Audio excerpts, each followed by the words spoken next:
السلام علیکم۔ شہید خلیفہ المسترشد باللہ،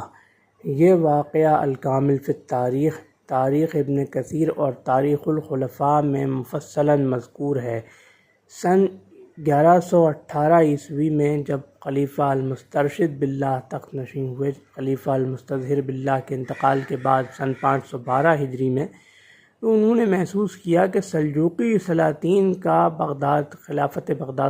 عباسیہ پر اثر و رسوخ کچھ زیادہ ہی بڑھتا جا رہا ہے، اور عباسی خلافت کی حیثیت، عباسی خلیفہ کی حیثیت تقریباً ویسی ہی ہو گئی ہے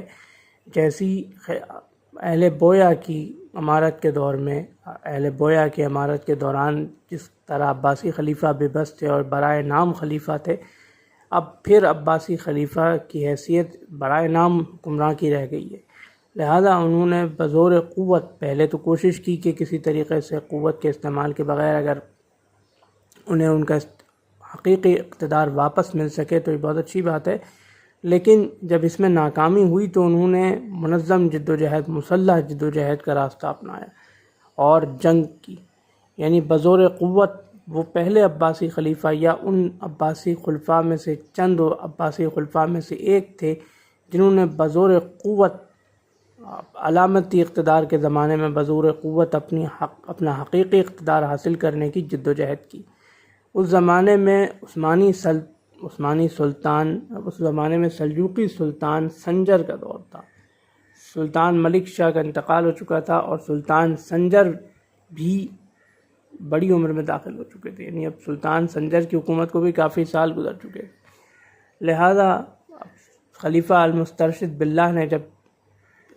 مسلح جد و جہد سلجوقیوں کے خلاف کی، سلطان سنجر ان کے مقام سے آشنا تھے، لہذا انہوں نے اپنے بھتیجے سلطان مسعود کو یہ حکم دیا، جب خلیفہ المسترشد باللہ کو قید کر لیا گیا، جنگ میں ناکامی کے بعد انہیں قید کر لیا گیا،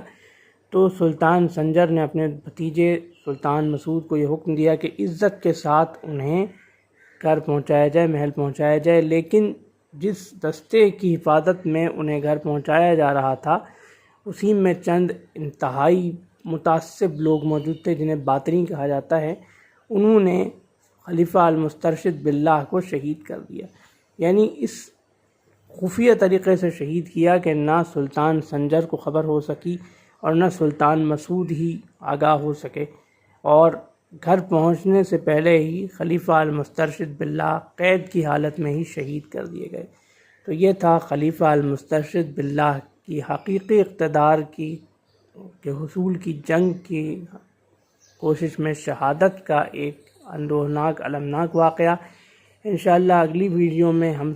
خلیفہ المسترشد باللہ کے جانشین کے کسی واقعے کے ساتھ حاضر خدمت ہوں گے۔ اللہ حافظ۔